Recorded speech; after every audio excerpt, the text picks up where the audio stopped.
بسم الله الرحمن الرحيم. السلام عليكم ورحمة الله تعالى وبركاته. بسم الله والحمد لله والصلاة والسلام على أشرف رسول الله وعلى آله الفائزين برضا الله أما بعد. സ്നേഹാദരവുകൾ നിറഞ്ഞ സത്യവിശ്വാസികളെ, സർവശക്തനായ അല്ലാഹു നമ്മുടെ ഈ സംഗമം സ്വീകരിക്കട്ടെ. നമ്മുടെ പാപങ്ങൾ അല്ലാഹു പുറത്തു തരട്ടെ. രോഗങ്ങൾ അല്ലാഹു ശിഫയാക്കട്ടെ. മരിച്ചുപോയവരുടെ ഖബർ അല്ലാഹു സന്തോഷത്തിലാക്കട്ടെ. തെറ്റുകുറ്റങ്ങൾ അവർക്ക് നമുക്കും അല്ലാഹു നിരുപാധികം മാപ്പാക്കി തരട്ടെ. നമ്മുടെയും കുടുംബത്തിന്റെയും സൃഷ്ട ആയുസ് അല്ലാഹു പൊരുത്തപ്പെട്ട വഴിയിൽ ഇസ്സത്തോടെ സന്തോഷത്തോടെ ദീർഘമായി കഴിഞ്ഞ് ഈമാൻ സലാമത്തായി മരിക്കാനുള്ള മഹാഭാഗ്യം അല്ലാഹു നമുക്ക് എല്ലാവർക്കും നൽകട്ടെ എന്ന് ആമുഖമായി ദുആ ചെയ്യുകയാണ്. അല്ലാഹു തആല തന്നിരിക്കുന്ന ഈ ജീവിതത്തിന്റെ ഓരോ നിമിഷങ്ങളും റബ്ബിന് ഇഷ്ടപ്പെട്ട സൽക്കർമ്മങ്ങൾ കൊണ്ട് ധന്യമാവണം എന്നത് ഒരു സത്യവിശ്വാസിയുടെ ഏറ്റവും പ്രധാനപ്പെട്ട ചിന്തയാണ്. പരിമിതമായ ആയുസ് പരമാവധി ഉപയോഗപ്പെടുത്തണം. സത്യവിശ്വാസിയുടെ ചിന്ത അതാണ്. അതിനെ സമർത്ഥമായി വിനിയോഗിക്കാൻ നാം ശ്രദ്ധിക്കണം. ഊണും ഉറക്കവും ഉണർച്ചയും ഒക്കെ അള്ളാന്റെ മാർഗത്തിലുള്ള അമലാക്കാനുള്ള ഒരു പരിശ്രമം നമുക്കുണ്ടാവണം. അങ്ങനെ വരുമ്പോ ശ്രദ്ധിക്കേണ്ട വളരെ പ്രധാനപ്പെട്ട ഒരു കാര്യമാണ് ഉറക്കം എന്നുള്ളത്. ഉറക്കവും ഉറക്കത്തിൽ നിന്നുള്ള ഉണർച്ചയും പ്രതിഫലാർഹമായ ഒരു അമലായി നമുക്ക് മാറ്റിയെടുക്കാൻ കഴിയും. പലപ്പോഴും ഉറക്കത്തെക്കുറിച്ചും അതിന്റെ അദബുകളെ കുറിച്ചൊക്കെ നമ്മൾ പറഞ്ഞിട്ടുണ്ടെങ്കിൽ പോലും ഹദീസുകൾ കൊണ്ട് മാത്രം നമുക്ക് വിശകലനം ചെയ്യാൻ പറ്റുന്ന ഉറങ്ങലുമായി ബന്ധപ്പെട്ടിട്ടുള്ള ഒരു 25ഓളം അദബുകൾ ഇൻഷാ അല്ലാഹ് ഇന്ന് സംസാരിക്കാൻ ആഗ്രഹിക്കാണ്. വേഗം പറഞ്ഞു തീർക്കണം ഇൻഷാ അല്ലാഹ്. അല്ലാഹു നമ്മുടെ അറിവിൽ ബറക്കത്ത് നൽകട്ടെ. അമൽ ചെയ്യാനുള്ള ഭാഗ്യം അല്ലാഹു നമുക്ക് എല്ലാവർക്കും നൽകട്ടെ എന്ന് ഒരിക്കൽ കൂടി ദുആ ചെയ്യുകയാണ്. ആമുഖങ്ങൾ ഒഴിവാക്കുന്നു. ഉറക്കം എന്നത് മനുഷ്യന് അനിവാര്യമാണ്. ഉറക്കമില്ലായ്മ മനുഷ്യനെ രോഗത്തിലെത്തിക്കണം. ഉറക്കം എന്നത് അനിഷേധ്യമാണ്. വേണ്ടാന്ന് വെച്ചാൽ ഉറങ്ങിപ്പോകും. ഉറക്കം എന്നത് നമ്മുടെ ശരീരത്തിന്റെ സൃഷ്ടിപ്പ് നടത്തിയ തമ്പുരാൻ ആ ശരീരങ്ങൾക്ക് വെച്ചിരിക്കുന്ന ശരീരത്തിന്റെ ഒരു അവകാശമാണ് എന്ന് പോലും പറയാൻ പറ്റും. കാരണം ശരീരത്തിന് റാഹത്ത് കിട്ടുന്നത്, സുഖം കിട്ടുന്നത് നിദ്രയിലൂടെ എന്ന് ഖുർആൻ തന്നെ കൃത്യമായി പറയുന്നുണ്ട്. വജഅൽനാ നൗമക്കും സുബാത, നിങ്ങളുടെ ശരീരങ്ങൾക്ക് റാഹത്ത് കിട്ടാൻ വേണ്ടി ഉറക്കത്തെ അല്ലാഹു സംവിധാനിച്ചെന്ന് പറഞ്ഞിരിക്കുന്നത്. അപ്പൊ നാം വിശ്രമിക്കുന്ന, ശരീരത്തിന്റെ പരിപൂർണമായ വിശ്രമം കിട്ടുന്ന നിദ്ര എന്നത് ഖുർആനിന്റെ അധ്യാപനങ്ങളിലൂടെ ഒരു വലിയ സന്തോഷമായി റബ്ബ് തന്ന ഒരു അനുഗ്രഹമായി നാം ഓർക്കുമ്പോൾ ഇത് പരിപൂർണമായും ഒരു അമലാക്കാൻ കഴിയും. ഒരാൾ തന്റെ ഉറക്കത്തെക്കുറിച്ചും തന്റെ ഉണർവിനെ കുറിച്ചൊക്കെ ഒന്ന് ആലോചിച്ചാൽ അതിൽ മരണ പുനർജീവിതത്തെ കുറിച്ച് ചിന്തിക്കാനുണ്ടെന്നാണ് ഖുർആൻ സൂചിപ്പിച്ചത്. ഏതായാലും അള്ളാഹുവിന്റെ വലിയൊരു ദൃഷ്ടാന്തം ഒരു മനുഷ്യന് ഉറങ്ങാൻ കഴിയുക എന്നത്. അള്ളാഹുവിന്റെ വലിയ ദൃഷ്ടാന്തം. ഉറക്കം നഷ്ടപ്പെടുമ്പോൾ അതിന്റെ വലിയ വിഷമങ്ങൾ ശരീരം അനുഭവിക്കുന്നത് നാം പലരിലും കാണാറുണ്ട്. ശാന്തമായി ഉറങ്ങാൻ വേണ്ടി പലതരം സൗകര്യങ്ങൾ നാം ഒരുക്കി വെക്കാറുണ്ട്. അതിനു വേണ്ടിയിട്ടാണ് നമ്മുടെ ആഡംബര വീടുകൾ, മനോഹരമായ റൂമുകൾ, കട്ടിലും മെത്തയും വിരിപ്പും പുതപ്പും ഒക്കെ നാം തയ്യാറാക്കി വെക്കുന്നത്. നന്നായിട്ടൊന്ന് ഉറങ്ങാൻ വേണ്ടിയിട്ടാണ്. മനസ്സിന്റെ ഭാരം ഇറക്കി വെക്കാണ്. ശരീരത്തിന് ചൂടുകാലത്ത് തണുപ്പും തണുപ്പ് കാലത്ത് ചൂടും, ഇതിനുള്ള പരസ്പര പൂരകങ്ങളായ സൗകര്യങ്ങളെ നാം എല്ലാവരും ഉപയോഗപ്പെടുത്തുന്നു. അള്ളാഹു തന്നാലേ ഉറങ്ങാൻ ഉള്ള കഴിവ് നമുക്കുണ്ടാവും. എന്തെല്ലാം സൗകര്യം ഉണ്ടാക്കിയാലും അള്ളാഹ് ഒരു ഉറക്കം തന്നാലേ ഉറങ്ങുള്ളൂ. ഉറങ്ങാൻ കഴിയുക എന്നത് അള്ളാന്റെ വലിയൊരു അനുഗ്രഹമാണ്. സംവിധാനങ്ങൾ ഒരുപാടുണ്ട്. ഇത്തിരി പോലും ഉറങ്ങാൻ കഴിയാത്ത എത്ര ആളുകളുടെ സങ്കടം ഉണ്ടെന്ന് പറയും. മെഡിസിൻ കഴിച്ചിട്ട് പോലും ഉറക്കം വരുന്നില്ല. ഇങ്ങനെയും ചില മനുഷ്യന്മാരുണ്ട്. ഇവിടെ നമ്മൾ പറയുന്നത് ഉറക്കം അല്ലാഹ് തന്ന ഒരു അനുഗ്രഹമാണ്. അനുഗ്രഹം എന്ന് മാത്രമല്ല, അള്ളാഹുവിന്റെ ആയത്ത്, ദൃഷ്ടാന്തമാണ് ഉറക്കം. അങ്ങനെ ഖുർആൻ പറഞ്ഞത്. ബിസ്മില്ലാഹിർ റഹ്മാനിർ റഹീം. വമിൻ ആയാതിഹി മനാമുകും ബില്ലൈലി വന്നഹാർ വബ്തിഗാഉകും മിൻ ഫദ്ലിഹി ഇന്ന ഫീ ദാലിക ലആയാതിൻ ലിഖൗമി യസ്മഊൻ. സൂറത്ത് റൂമിന്റെ 23-ാമത്തെ അള്ളാഹുവിന്റെ വലിയ വലിയ ദൃഷ്ടാന്തങ്ങൾ പറഞ്ഞോടത്ത ഇതും പറഞ്ഞത്. മനാമുക്കും ബില്ലൈലി വന്നഹാർ, പകലായാലും രാത്രിയായാലും നിങ്ങൾ ഉറങ്ങാറില്ലേ? അള്ളാന്റെ ദൃഷ്ടാന്തമാണെന്ന് ഖുർആൻ. അള്ളാനെ കണ്ടെത്താൻ ഉറങ്ങുന്നതിനെ കുറിച്ച്, അതിന്റെ രഹസ്യങ്ങളെ കുറിച്ചൊന്ന് ആലോചിച്ചാൽ മതി. എങ്ങനെ ഞാൻ ഉറങ്ങിയത്? ഞാൻ മരിച്ചതാണോ? അല്ല. ഞാൻ വിശ്രമിച്ചതാണോ? ആണെന്ന് പറയാം. ഞാൻ എന്തേ ഇങ്ങനെ ആയത്? ഇങ്ങനത്തെ ഒരു വിശ്രമം ലോകത്ത് ഒരു മിഷനും ലഭിക്കുന്നില്ല. ഒരു പ്രവർത്തിച്ചുകൊണ്ടിരിക്കുന്ന ഒരു മിഷൻ, ആ മിഷനിൽ ഒരു മോട്ടറായാലും അല്ലെങ്കിൽ മറ്റേതെങ്കിലും തരത്തിലുള്ള സോഫ്റ്റ്വെയറുകൾ വെച്ചിട്ടോ ഹാർഡ്വെയറുകളൊക്കെ വെച്ചോ പ്രവർത്തിക്കുന്നതായ ഒരു സിസ്റ്റമായാലും ഇതുപോലെ വിശ്രമിക്കുന്ന ഒരു വിശ്രമം കിട്ടുന്നില്ലല്ലോ. വിശ്രമിക്കുന്നതോറും ഊർജം സംഭരിക്കുന്ന ഒരു വലിയ മഹത്തായ പ്രക്രിയയാണ് ഉറക്കം. അള്ളാഹു ഉറക്കത്തെ ഇബാദത്താക്കാൻ നമുക്ക് തൗഫീഖ് നൽകട്ടെ. ഒറ്റ വാക്കിൽ പറഞ്ഞാൽ ഒരായുസ്സിന്റെ 1/3 ഭാഗം നമ്മൾ ഉറങ്ങാണ്. ആയുസ്സിന്റെ 1/3 ഭാഗം ഉറങ്ങുകയാണ്. ആ ഉറങ്ങുന്നിടത്ത് 1/3 ആരാധനയാക്കാൻ പറ്റിയാൽ വലിയ നേട്ടമാണ് അതിലൂടെ കിട്ടുന്നത്. ഉറക്കത്തെ ഇബാദത്താക്കാൻ ചില സുന്നത്തുകൾ പാലിച്ചാൽ മതി. സുന്നത്തുകൾ പാലിക്കുന്ന ആ ഒരു പഠനത്തിൽ ഹദീസുകൾ കൊണ്ട് തന്നെ പരിശോധിച്ചപ്പോ 25ഓളം വരുന്ന അദബുകൾ നമുക്ക് പാലിക്കാൻ കഴിയും. ഉറക്കം ഇബാദത്താക്കാൻ പറ്റും. ഇൻഷാ അല്ലാഹ് അനുബന്ധമായ കാര്യങ്ങൾ ഹബീബായ നബി കരീം സല്ലല്ലാഹു അലൈഹി വസല്ലം തങ്ങളുടെ അധ്യാപനങ്ങളിലൂടെ ഉറക്കത്തെ പുണ്യകരവും ആരോഗ്യദായകവുമാക്കാൻ കഴിയുന്ന ചില തത്വങ്ങൾ ഇൻഷാ അല്ലാഹ് നമുക്ക് ചർച്ച ചെയ്യണം. അള്ളാഹു നമ്മുടെ അറിവിൽ ബർക്കത്ത് നൽകട്ടെ. പടച്ച റബ്ബ് ഇത് അമലാക്കാനുള്ള ഭാഗ്യം നമുക്ക് നൽകട്ടെ. ഉറക്കത്തിന്റെ അദബുകളിൽ പ്രധാനമായി നമ്മൾ പഠിക്കുന്ന 1-ാമത്തെ അദബ്, നേരത്തെ രാത്രി ഉറങ്ങുന്ന ആളുകളോട് പറയാണ്, നേരത്തെ ഉറങ്ങുക. ഇശാക്ക് മുമ്പ് ഉറങ്ങാതിരിക്കുക. മഗ്രിബ് കഴിഞ്ഞിട്ടൊരു ഉറക്കമുണ്ട് ചില ആളുകൾ, പറ്റൂല. ഇശാക്ക് മുമ്പ് ഉറങ്ങാൻ പാടില്ല. ഉറക്കം ഇശ കഴിഞ്ഞാൽ വൈകാനും പാടില്ല. ഇശാക്ക് മുമ്പ് ഉറങ്ങൽ കറാഹത്താണ്. ഇശാന് ശേഷം അനാവശ്യ വർത്തമാനങ്ങൾ പാടില്ല. വേഗം ഉറങ്ങാനുള്ള പരിപാടി നോക്കിക്കൊള്ളണം. കേട്ടോളൂ ഹദീസ്. ഇമാം ബുഖാരി അവിടുത്തെ സ്വഹീഹുൽ ഉദ്ധരിക്കുന്ന ഹദീസാണ്. അന്നബി ബർസത്ത് റളിയല്ലാഹു അൻഹു അന്ന റസൂലുള്ളാഹി സ്വല്ലല്ലാഹു അലൈഹി വസല്ലം കാന യക്റഹു അൻ-നൗമ ഖബ്ല അൽ-ഇശാഇ വൽ ഹദീസ ബഅദഹാ. സ്വഹീഹുൽ ബുഖാരി. ഹബീബായ നബി കരീം സല്ലല്ലാഹു അലൈഹി വസല്ലം തങ്ങൾ ഇശാഇന്റെ മുമ്പ് ഉറങ്ങല് വെറുത്ത കാര്യമാണ്. റസൂലുള്ളാഹിക്ക് വെറുപ്പായിരുന്നു സല്ലല്ലാഹു അലൈഹി വസല്ലം. അതുപോലെ തന്നെ ഇശാഇന്റെ ശേഷമുള്ള ദീർഘമായ വർത്തമാനങ്ങൾ ഹബീബിന് ഇഷ്ടമല്ല. ഇത് രണ്ടും നബി തങ്ങൾ ഒഴിവാക്കിയിരുന്നു. അപ്പൊ ഇശ കഴിഞ്ഞാൽ വൈകാതെ ഉറങ്ങിക്കൊള്ളണം. 1-ാമത്തെ അദബാണ്. 2-ാമത്തെ അദബ്, ഉറക്കത്തിൽ നിന്നും ഉണർന്ന് വിത്തർ നിസ്കരിക്കാൻ സാധിക്കുന്നില്ലെങ്കിൽ വിത്തർ നിസ്കരിച്ചിട്ടേ ഉറങ്ങാവൂ.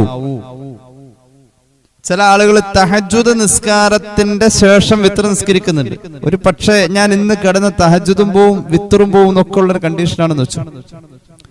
ഉറങ്ങി എണീറ്റിട്ട് വിത്തർ നിസ്കരിക്കുന്ന പതിവാണ് എങ്കിൽ പതിവ് തെറ്റോ ഇല്ലയോ എന്ന ഒരു വിലയിരുത്തൽ ഉറങ്ങുന്നതിന് മുമ്പ് നമുക്ക് സാധിക്കുമെങ്കിൽ ആ വിത്തർ നിസ്കാരത്തെ നേരത്തെ നിസ്കരിച്ചിട്ട് കിടക്ക എന്നുള്ളതാണ്. ഉറക്കമുണർന്ന് വിത്തർ നിസ്കരിക്കാൻ സാധ്യമല്ലെങ്കിൽ വിത്തർ നിസ്കരിച്ചിട്ട് ഉറങ്ങുക എന്നതാണ് അടുത്ത അദബ്.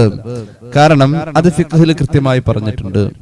സാന്ദർഭികമായി പറയാം, വിത്തർ നിസ്കാരം ഒരു മനുഷ്യന്റെ രാത്രിയുടെ അവസാനത്തെ നിസ്കാരമാക്കണമെന്ന് ഹദീസിലുണ്ട്. സൂക്ഷ്മതയ്ക്ക് വേണ്ടി രാത്രി ഉറങ്ങുന്നതിന് മുമ്പ് ഈ വിത്തറോടുകൂടെ അവസാനിപ്പിച്ച് നിസ്കരിച്ച ശീലമായിരുന്നു സയ്യിദുനാ അബൂബക്കർ സിദ്ദീഖ് റളിയല്ലാഹു അൻഹു ഉണ്ടായിരുന്നത്. അതായത് വിത്തർ നിസ്കാരവും കഴിഞ്ഞു കിടന്നുറങ്ങിയാൽ തഹജ്ജുദിന് എണീറ്റാൽ തഹജ്ജുദ് മാത്രമാണ് സിദ്ദീഖ് റളിയല്ലാഹു അൻഹു നിസ്കരിച്ചിരുന്നത്.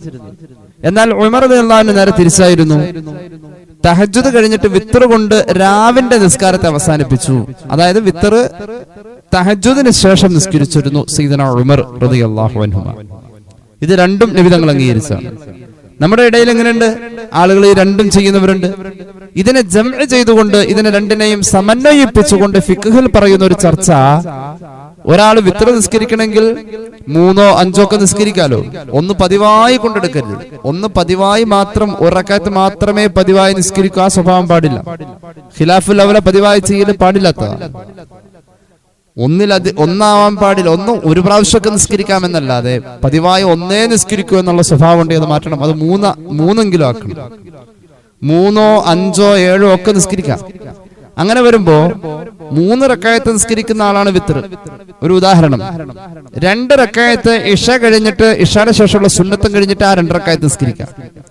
1 റക്അത്ത് തഹജ്ജുദ് കഴിഞ്ഞിട്ട് മാറ്റി വെക്കാം, തഹജ്ജുദ് കഴിഞ്ഞിട്ട് നിസ്കരിക്കാൻ വേണ്ടിയിട്ട്. അപ്പൊ ഇവിടെ 2ഉം കിട്ടി. ഇഷ കഴിഞ്ഞിട്ട് വിത്തറിന്റെ കുറച്ചു ഭാഗം നിസ്കരിച്ചു, തഹജ്ജുദ് കഴിഞ്ഞിട്ട് 1 റക്അത്ത് ബാലൻസ് വെച്ച് അത് നിസ്കരിച്ചു. ഇത് ആരുടെ കാര്യം പറഞ്ഞത്? ഉറങ്ങിപ്പോയാൽ വിത്തർ നഷ്ടപ്പെടും. അപ്പൊ വിത്തർ നഷ്ടപ്പെടും എന്ന് ഭയക്കുന്ന, താൻ ഉറങ്ങിപ്പോകുമോ എന്ന് ഭയക്കുന്ന ആള് വിത്തർ നേരത്തെ നിസ്കരിക്കണം. ഉണരുമെന്ന് ഏകദേശം തീർച്ചയുള്ള ഒരാൾക്കാണ് ഈ പറയപ്പെട്ട രീതിയിൽ തഹജ്ജുദിന്റെ ശേഷം എന്ന നിലക്ക് വിത്തർ നിസ്കാരത്തെ പിന്തിപ്പിക്കാവുന്നത്. അപ്പൊ 2 രീതി അവലംബിക്കാം. 2 രീതിയും സമന്വയിപ്പിച്ചുകൊണ്ടുള്ള രീതിയും അവലംബിക്കാം. 2 രീതി എന്ന് പറഞ്ഞാൽ, ഒന്ന് ഉറങ്ങുന്നതിന് മുമ്പ് പൂർണ്ണമായും വിത്ർ നിസ്കരിച്ചിട്ട് ഉറങ്ങാം. 2ാമത്തെ രീതി എന്ന് പറഞ്ഞാൽ തഹജ്ജുദ് നിസ്കാരത്തിന് ശേഷം വിത്ർ നിസ്കരിക്കാം. 3ാമത്തെ രീതി എന്ന് പറഞ്ഞാൽ ഉറങ്ങുന്നതിന് മുമ്പ് വിത്തറിന്റെ 2 റക്അത്തുകൾ നിസ്കരിച്ചിട്ട് 1 റക്അത്തിന് തഹജ്ജുദിന് ശേഷം നിസ്കരിക്കാം. അതാണ് 3ാമത്തെ രീതി. 2നെയും സമന്വയിപ്പിച്ചുകൊണ്ടുള്ള രീതി. ഇത് ഫിഖ്ഹിൽ കൃത്യമായി പറഞ്ഞിട്ടുണ്ട്. സാന്ദർഭികമായി ആ മസല പറഞ്ഞതാണ്. ഏതായാലും ഉറക്കമുണർന്ന് വിത്ർ നിസ്കരിക്കാൻ സാധ്യതയില്ലെങ്കിൽ വിത്ർ നിസ്കരിച്ചിട്ട് ഉറങ്ങുക, രാത്രിയിൽ അവസാനത്തെ നിസ്കാരം വിത്റാക്കുക എന്ന രീതിയിൽ ഈ അമൽ ചെയ്യാവുന്നതാണ്. ഉറക്കത്തിന്റെ 2ാമത്തെ അദബ് അതാണ്. കൃത്യമായി തന്നെ ഹബീബായ നബി കരീം സല്ലല്ലാഹു അലൈഹി വസല്ലം തങ്ങള് അങ്ങനെയും സ്വഹാബിയോട് പറഞ്ഞിട്ടുണ്ട്.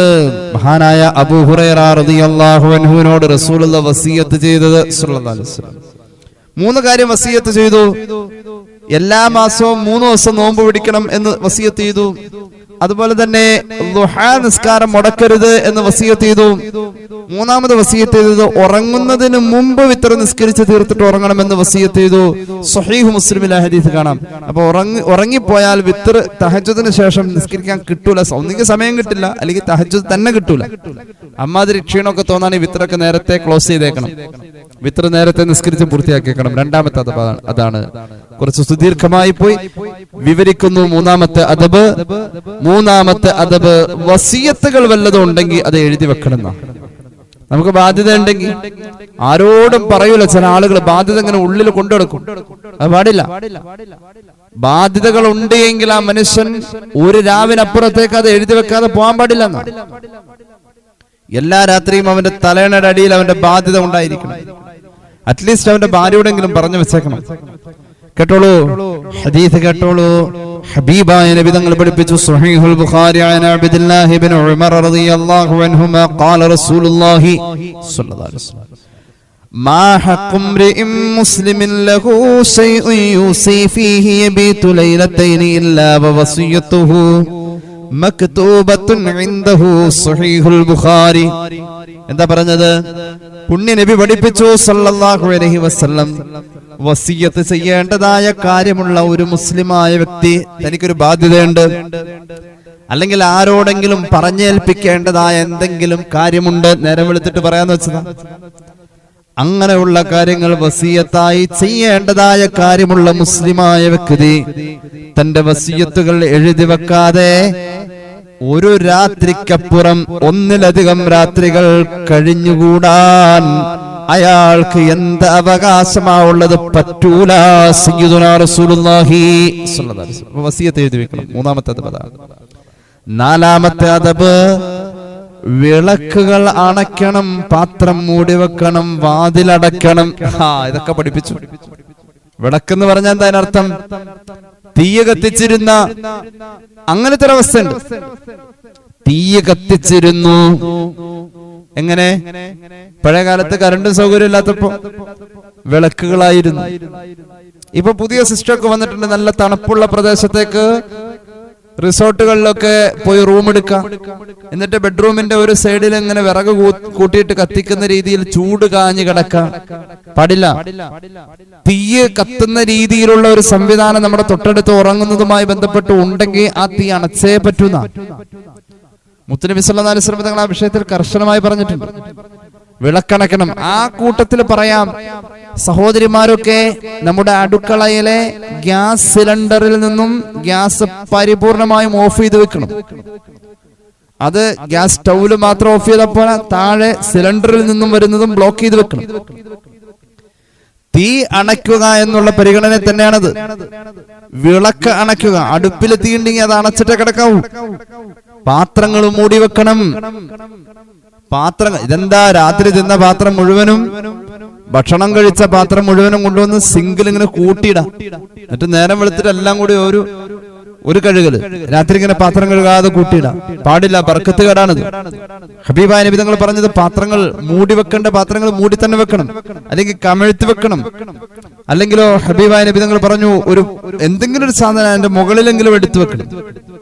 വായ കെട്ടിവെക്കേണ്ട പാത്രം വായ കെട്ടി വെക്കണം, ഹദീസാണ് ഇതൊക്കെ. അതുപോലെ തന്നെ വാതിലടക്കണം. എന്ത് ചെയ്തു ഈ പറഞ്ഞപ്പോ, പാത്രത്തിന്റെ മൂടി അടയ്ക്കുമ്പോഴും വാതിലടയ്ക്കുമ്പോഴും മേശയുടെ ഡാഷ് അടയ്ക്കുമ്പോഴും തുറന്നു കിടക്കുന്ന അലമാര അടയ്ക്കുമ്പോഴും ചില പെണ്ണുങ്ങളുണ്ട് കബോർഡുകളൊക്കെ തുറന്നിട്ടൊരു പോക്കാം. അത് പിന്നെ അടുത്ത സാധനം ആ തൊട്ടടുത്ത കബോർഡിൽ എടുക്കാൻ വരുമ്പോഴായിരിക്കും അവര് ആദ്യം തുറന്ന് അടയ്ക്കും. അങ്ങനെയുള്ള തുറക്കാൻ പറ്റിയതൊന്നും തുറന്നിട്ടിട്ട് പോകാൻ പാടില്ല. ഇത് ഹബീബ് കർശനമായി പറഞ്ഞതാ. നീ കേട്ടോട്ടോ, ഹദീസ് കേട്ടോളൂ. സ്വഹീഹുൽ ബുഖാരി അൻ ജാബിർ റളിയല്ലാഹു അൻഹു. ഇത് നമ്മൾ മുമ്പ് പറഞ്ഞ ഹദീസാണ്, വലിയ ഹദീസാണ്. അൻ ജാബിർ റളിയല്ലാഹു അൻഹു ഖാല റസൂലുള്ളാഹി സ്വല്ലല്ലാഹു അലൈഹി വസല്ലം അത്ഫിഉൽ മസാബീഹ ഇദാ റഖത്തും. നിങ്ങൾ ഉറങ്ങാൻ നേരം നിങ്ങളുടെ വീട്ടിൽ വെളിച്ചത്തിന് വേണ്ടി കത്തിച്ചു വെച്ച വിളക്കുകൾ ഉണ്ടെങ്കിൽ, എന്ന് പറഞ്ഞാൽ തീയിന്റെ ഉപയോഗത്തിന് വേണ്ടി നിങ്ങൾ തുറന്നു വെച്ച ഏതെങ്കിലും സംവിധാനമുണ്ടെങ്കിൽ ആ തീ നിങ്ങൾ അണയ്ക്കണേ, അത് ഓഫ് ചെയ്യണേ എന്ന് നബി മുഹമ്മദ് മുസ്തഫ സ്വല്ലല്ലാഹു അലൈഹി വസല്ലം. പിന്നെ പറഞ്ഞു അബ്വാബ, വാതിൽ അടയ്ക്കണം. മറ്റൊരു റിവായത്തിലുണ്ട് വദ്കുരിസ്മല്ലാഹ്, ബിസ്മി ചൊല്ലിയിട്ട് അടയ്ക്കണം. ഫഇന്ന ശൈത്താന ലാ യഫ്തഹു ബാബൻ യുദ്കറു അലൈഹി ബിസ്മില്ല ചൊല്ലി അടയ്ക്കപ്പെട്ട വാതിൽ തുറക്കാൻ പിശാചിന് കഴിയില്ലെന്ന് സയ്യിദുനാ റസൂലുള്ളാഹി സ്വല്ലല്ലാഹു അലൈഹി വസല്ലം. അത് വാതിൽ മാത്രമല്ല അടയ്ക്കാം, മേശ അടയ്ക്കുമ്പോഴും അതുപോലെ പാത്രങ്ങൾ അടച്ചു വെക്കുമ്പോഴും കമിഴ്ത്തി വെക്കുമ്പോഴൊക്കെ ബിസ്മി ചൊല്ലണം, അല്ലെങ്കിൽ ഇതിൽ പിശാചിന്റെ ബാധ ഉണ്ടാകുന്നതാണ് ആ ഹദീസിന്റെ വ്യാഖ്യാനങ്ങളിൽ കാണുന്നത്. അതുപോലെ തന്നെ വെള്ളമൊക്കെ ഒഴിച്ചു വെക്കുന്ന പാത്രം ഉണ്ടെങ്കിൽ അതിന്റെ വായ കെട്ടിവെക്കണം. പണ്ടൊക്കെ ഉണ്ടായിരുന്നു ഭരണി. ഭരണി എന്ന് പറഞ്ഞ ഒരു പ്രത്യേകതരം മെറ്റീരിയൽ, നിലത്ത് വീണ പൊട്ടുന്ന ഗ്ലാസ് പോലുള്ള ഒരു മെറ്റീരിയൽ. അങ്ങനത്തെ ഭരണിപാത്രങ്ങൾ ഉണ്ടായിരുന്നു. ആ ഭരണിപാത്രത്തിന് കൃത്യമായ അടപ്പുകളില്ലെങ്കിൽ നമ്മുടെ ഉമ്മമാര് അതിന് തുണി വെച്ചിട്ട് ഇങ്ങനെ വായ കെട്ടിവെക്കും. തുണി വെച്ചിങ്ങനെ പൊതിഞ്ഞിട്ട് അതിന്റെ ചുറ്റും അതിന്റെ വായ വേറൊരു തുണിയുടെ ഒരു വള്ളി പോലെയുള്ള ഭാഗം എടുത്തിട്ട് ഇങ്ങനെ കെട്ടിവെക്കും. വായ കെട്ടിവെക്കാന്ന് പറയും. അങ്ങനെയൊക്കെ ചെയ്തിരുന്നു. പിന്നെയോ ഭക്ഷണ പദാർത്ഥമുള്ളത് നിങ്ങൾ അടച്ചു മൂടി വെക്കണം. രാത്രി ഉറങ്ങുന്നതിന് മുമ്പുള്ള കാര്യം പറഞ്ഞത്, ഭക്ഷണ പദാർത്ഥമുള്ളത്. ആര് പറഞ്ഞു? ഹബീബായ മുഹമ്മദ് മുസ്തഫ സ്വല്ലല്ലാഹു അലൈഹി വസല്ലം. ഭക്ഷണമായി ഉപയോഗിക്കാനുള്ളതൊക്കെ മൂടി വെക്കണം. പച്ചക്കറിയൊക്കെ ഇങ്ങനെ കൊണ്ടുവന്ന് വെറുതെ വലിച്ചു വാരി അവിടെ ഇടരുത്. അതൊക്കെ ഒരു സ്ഥലത്ത് വെച്ചിട്ട് അതിനൊന്നും മൂടി വെക്കാൻ പറ്റുന്ന ഒരു സംവിധാനത്തിൽ, ഒരു കുട്ടയോ മറ്റോ എന്തൊക്കെ അതിനു വേണ്ടി ഉപയോഗിക്കാവുന്ന, അടുക്കളയിൽ ഉപയോഗിക്കാവുന്ന ആ സംവിധാനം വേണം. മൂടി വെച്ചേ പറ്റും. അതിപ്പോ ഇനി നാളെ കഴുകി ഉപയോഗിക്കും, അത് കുഴപ്പമില്ല, കഴുകി ഉപയോഗിച്ചു, പക്ഷെ മൂടി വെക്കണം റസൂലുള്ളാഹി പറഞ്ഞിട്ടുണ്ട്. മൂടി വെച്ചേ പറ്റൂ. പിന്നെയോ ശറാബ, കുടിക്കാനുള്ള വെള്ളം വല്ലതും ഉണ്ടെങ്കിൽ അത് മൂടി വെച്ചേക്കണേ. വലൗ ബിഊദിൻ തഅറുലുഹു അലൈഹി. ഇവിടെ ശ്രദ്ധിക്കണം, ബാത്റൂമിലൊക്കെ കുറെ പാത്രങ്ങൾ വെറുതെ ഇങ്ങനെ തുറന്നു വെക്കാറുണ്ട്, പാടില്ല. നമ്മൾ സ്ഥിരമായി ഉപയോഗിക്കുന്ന പാത്രങ്ങളൊക്കെ വെറുതെ ഇങ്ങനെ തുറന്നു വെക്കാറുണ്ട്. പണ്ടൊക്കെ കലങ്ങള് വല്ലപ്പോഴും ഇറച്ചി വാങ്ങി അത് കറി വെക്കുന്ന കലങ്ങൾ, കല്ലിന്റെ കലങ്ങളൊക്കെ ഉണ്ടാവും. അതൊക്കെ ഇങ്ങനെ ഒരു വീടിന്റെ ഒരു ഭാഗത്ത് ഇങ്ങനെ അട്ടിട്ട് കറി വെക്കുന്ന കൂട്ടാങ്കലം അങ്ങനെയൊക്കെ പറയുന്ന ആ തരത്തിൽ വല്ലപ്പോഴും ഉപയോഗിക്കുന്ന ചെറിയ ഭക്ഷണമൊക്കെ ആണല്ലോ പഴയ കാലത്തുള്ളത്. കഞ്ഞിയും ചമ്മന്തിയും ഒക്കെ ആണല്ലോ ഉള്ളത്. അപ്പൊ വല്ലപ്പോഴും ഇറച്ചിയൊക്കെ വാങ്ങി ഉപയോഗിക്കുന്ന അത്തരം പാത്രങ്ങൾ ഒരു ഭാഗത്ത് ഇങ്ങനെ ആ വീടിന്റെ ഒരു പ്രത്യേക ഭാഗത്ത് ഈ മണ്ണിന്റെ പാത്രങ്ങൾ കമിഴ്ത്തി വെക്കും. വല്ലപ്പോഴും അതെടുക്കും. അതിങ്ങനെ കമഴ്ത്തി വെക്കുന്ന ശീലം അവർ കിതാബോധി പഠിച്ചിട്ടാണോന്ന് അറിയില്ല, പക്ഷെ ഈ അദബ് അവർക്കുണ്ടായിരുന്നു ആ പഴയ കാലത്തെ ആളുകൾക്ക്. ഹബീബ് പറയുന്നു, നിനക്ക് മൂടി വെക്കാൻ പറ്റുന്നില്ലെങ്കിൽ വലൗ ബിഊദിൻ തഅറുദുഹു അലൈ, ഒരു കൊള്ളി കഷ്ണം, ഒരു കമ്പ്, ഒരു ചെറിയ വടി അതിന്റെ മുകളിലൂടെ അങ്ങനെ ക്രോസ് ചെയ്ത് വട്ടം വെറുതെ വെക്കുക, ബിസ്മി ചൊല്ലി വെക്കുക, ശൈത്താൻ കടക്കാതിരിക്കാൻ വേണ്ടി. സ്വഹീഹുൽ ബുഖാരി ഈ ഹദീസ് രേഖപ്പെടുത്തുന്നുണ്ട് സയ്യിദുനാ റസൂലുള്ളാഹി സ്വല്ലല്ലാഹു അലൈഹി വസല്ലം. ഒന്നാമത്തെ അദബ് നേരത്തെ ഉറങ്ങുക, ഇഷ കഴിഞ്ഞ് പിന്തരുത്, ഇഷാക്ക് മുമ്പും ഉറങ്ങരുത്. ഇതാണ് ഒന്നാമത്തെ അദബ്. രണ്ടാമത്തെ അദബ് ഉറക്കത്തിൽപ്പെട്ടാൽ വിത്ർ നിസ്കരിക്കാൻ തഹജ്ജുദിന്റെ നേരത്തെ ഒന്നുകിൽ സമയം കിട്ടൂല, അല്ലെങ്കിൽ തഹജ്ജുദിന് തന്നെ എണീക്കാൻ സാധ്യതയില്ല, അങ്ങനെ ഭയപ്പെടുന്ന ആളുകൾ നേരത്തെ വിത്ർ നിസ്കരിക്കാം. മൂന്നാമത്തെ അദബ് വസിയത്തുകൾ വല്ലതും ഉണ്ടെങ്കിൽ അത് എഴുതി വെക്കുക, മറക്കരുത്, പറഞ്ഞു വെക്കാം. നാലാമത്തേത് തീയിന്റെ ഉപയോഗമുള്ള വീടാണെങ്കിൽ തീ അണക്കുക, പാത്രം മൂടി വെക്കുക, വാതിൽ അടയ്ക്കുക എന്ന് പുണ്യ നബി സല്ലല്ലാഹു അലൈഹി വസല്ലം. ഇനി കേട്ടോളൂ, മറ്റൊരു ഹദീസ് കേട്ടോളൂ. അല്ലാഹുവിന്റെ ഹബീബ് സല്ലല്ലാഹു അലൈഹി വസല്ലമ തങ്ങൾ പറയുന്നു, മഹാനായ ഇമാം ബുഖാരി ഇവിടുത്തെ സ്വഹീഹിൽ ഉദ്ധരിക്കുന്നു, അൻ സാലിമിൻ അൻ നബിഹി അൻ നബി സല്ലല്ലാഹു അലൈഹി വസല്ലം ഖാല ലാ തത്റുകുന്നാര ഫീ ബുയൂതികും ഹീന തനാമൂൻ, നിങ്ങൾ ഉറങ്ങാൻ നേരം നിങ്ങളുടെ വീട്ടിൽ തീ ഉപേക്ഷിച്ച് നിങ്ങൾ പോയി കിടന്നുറങ്ങല്ലേ. ചില വ്യാഖ്യാനങ്ങളിൽ കാണാം എലി മിക്കവാറും വീടുകളിൽ ഉണ്ടാവും, അടുക്കളയിലോ പരിസരത്തോടോ ഒക്കെ എലി ഉണ്ടാവും. ഈ എലി പഴയ കാലങ്ങളിൽ തിരിയിട്ട് കത്തിച്ചിരുന്ന വിളക്കിന്റെ തിരിയുടെ ഒരു ഭാഗത്ത്, അതായത് തുറന്ന എണ്ണയിൽ തിരി വെച്ച് കത്തിച്ചിരുന്ന വിളക്കുകളുണ്ട്. നിലവിളക്ക് പോലെ അങ്ങനെ ആ രീതിയിലൊക്കെ ഉപയോഗിക്കാവുന്ന വിളക്ക്. ചില ഹദീസ് വ്യാഖ്യാനങ്ങളെ പറയുന്നു, തിരിയുടെ ഒരു ഭാഗത്ത് എണ്ണയിൽ കുതിർന്ന് കിടക്കുന്നു, മറുഭാഗത്താണ് തീയുള്ളത്. തീയില്ലാത്ത ആ തിരിയുടെ അരികിൽ കടിച്ച് എലി ഇങ്ങനെ വലിച്ചു കൊണ്ടുവരും. അപ്പൊ മറുവശത്ത് തീ ഇങ്ങനെ അതിന്റെ പിന്നാലെ വരുമ്പോൾ അതിശീഘ്രം വലിച്ചു കൊണ്ടുപോകും. അങ്ങനെ പലയിടത്തും അത് കൊണ്ടുവന്ന് ഉപേക്ഷിക്കും. ആ എണ്ണയിൽ നനഞ്ഞ തുണി അല്ലെങ്കിൽ തിരി അവിടെ കിടന്ന് ഇങ്ങനെ കത്തി കത്തി കത്തി അവിടെ വലിയൊരു അഗ്നിബാധ ഉണ്ടാവാൻ സാധ്യത ഉണ്ടായിട്ടുണ്ട്. ആ രീതിയിൽ പഴയ കാലത്ത് പല അപകടങ്ങളെയും ഉദ്ധരിക്കപ്പെടുന്നതായി ചില ചരിത്ര ഗ്രന്ഥങ്ങളിൽ നമുക്ക് കാണാൻ കഴിയും. കേട്ടോളൂ, ഒരു അപകടം കേട്ടോളൂ. സ്വഹീഹുൽ ബുഖാരി അൻ അബി മുസ്സാ റളിയല്ലാഹു അൻഹു ഖാല ഇഹ്തറഖ ബൈതുൻ ബിൽ മദീനത്തി അലാ അഹ്ലിഹാ മിനൽ ലൈൽ, ഒരിക്കൽ മദീനയിൽ ഒരു വീട്ടിൽ തീ പിടിച്ചു. തീപിടുത്തമുണ്ട്, രാത്രിയാണ്. ഫഹുദ്ദിസ ബിശഅനിഹിം അന്നബിയു സല്ലല്ലാഹു അലൈഹി വസല്ലം, അല്ലാഹുവിന്റെ ഹബീബിന്റെ മുന്നിൽ വന്നിട്ട് ഒരു സ്വഹാബി ആ വീട്ടിൽ തീ പിടിച്ച കഥകൾ പറയുമ്പോ പുന്നാര നബിതങ്ങൾക്ക് വിഷമമായി. സല്ലല്ലാഹു അലൈഹി വസല്ലം ഖാല, അവിടുന്ന് പറഞ്ഞു, ഇന്ന ഹാദിഹിൻ നാറ ഇന്നമാ ഹിയ അദുവ്വുൽ ലക്കും, തീയിനെ എപ്പോഴും വീട്ടിൽ ഉപയോഗിക്കുമ്പോ ഒരു ശത്രുവായെ നിങ്ങൾ കാണാവൂ. അപകടങ്ങൾ ഉണ്ടാവാം, തീ സൂക്ഷിച്ചു ഉപയോഗിക്കണം, ഒരു ശത്രുവിനെ പോലെ. ഫൈദാ നിംതും ഉറങ്ങാൻ നേരം ഈ തീയിനെ നിങ്ങൾ പരിപൂർണമായും അണച്ചു കളയണേ. നബി മുഹമ്മദ് മുസ്തഫ സ്വഹീഹുൽ ബുഖാരി ഈ ഹദീസ് രേഖപ്പെടുത്തുന്നു. 25 അദബുകളിൽ ഇനി പറയട്ടെ, അഞ്ചാമത്തെ അദബ്, 4 പറഞ്ഞു കേട്ടോ. അഞ്ചാമത്തെ അദബ് പറയുന്നു, ഓർമ്മ വെച്ചോണം. അഞ്ചാമത്തെ അദബ് കേട്ടോളൂ. നമ്മൾ ഉറങ്ങാൻ കിടക്കുമ്പോ ഊർന്ന് താഴേക്ക് വീഴാത്ത രീതിയിൽ സുരക്ഷിതമായ ഒരു സ്ഥലത്തായിരിക്കണം കിടക്കേണ്ടത്. ചില ആളുകൾ കട്ടിലേന്ന് താഴെ വീഴുന്ന ഒരു സ്വഭാവക്കാരനാണെങ്കിൽ അവൻ കട്ടിലെ കിടക്കരുതെന്ന റസൂലുള്ളാഹി പറഞ്ഞ. ഉയരത്തിൽ നിന്നും താഴെ വീഴും വിധം കിടക്കരുത്. അങ്ങനെ കട്ടിലെ കിടന്ന താഴെ വീഴുന്ന തരത്തിലുള്ള ആളുകളാണെങ്കിൽ അവർ കട്ടിലെ കിടക്കാൻ പാടില്ല. അപകടം പിടിച്ച പ്രതലത്തിൽ കിടക്കാൻ പാടില്ല. അത് അഞ്ചാമത്തെ അദബാണ്. കേട്ടോളൂ, ഹദീസ് ഇമാം അബൂ ദാവൂദിന്റെ സുനനിൽ കാണാം. അൻ അബ്ദുറഹ്മാൻ ഇബ്നു അലി അൻ നബിഹി ഖാല റസൂലുള്ളാഹി മൻ ബാത അലാ ലഗ്രി ബൈത്തിൽ ലൈസ ലഹു ഹിജാറുൻ ഫഖദ് ബരിഅത് മിൻഹു ദിമ്മാം. ഒരു മനുഷ്യൻ സുരക്ഷിതമല്ലാത്ത പ്രതലം, ഉയരമുള്ള ഒരു പ്രതലത്തിൽ കിടന്നു, താഴേക്ക് വീഴുന്ന ഉറപ്പാ. ഒന്നുകിൽ അത് വീതിയില്ലാത്ത സ്ഥലം, ഒരു ചെറിയ കെട്ട് പോലെ, ഒരു തിണ്ണ പോലെ ഉള്ളിടത്ത് കിടന്നു, ഒന്നങ്ങോട്ടും ഇങ്ങോട്ട് ചാഞ്ഞു കഴിഞ്ഞാൽ താഴേക്ക് വീഴും, നല്ല ആഴത്തിൽ വീഴും, വലിയ അപകടം ഉണ്ടാവുന്നൊരവസ്ഥ. അല്ലെങ്കിലോ താൻ ഉയരമുള്ളോടത്ത് കിടന്നാൽ ഉറക്കത്തിൽ അവൻ താഴെ വീഴുന്ന പ്രകൃതമാണ് എങ്കിൽ താഴെ കിടന്നാൽ മതി, എന്തിനാ വീഴാൻ നടക്കണം? ആ മനുഷ്യൻ കരുതി കൂട്ടി അങ്ങനെ പോയി കിടന്നാൽ അത് മുഖേന അവന് എന്തെങ്കിലും അപകടം സംഭവിച്ചാൽ മതപരമായ ബന്ധം അവനിൽ ഇല്ലാതെ പോയേക്കാം.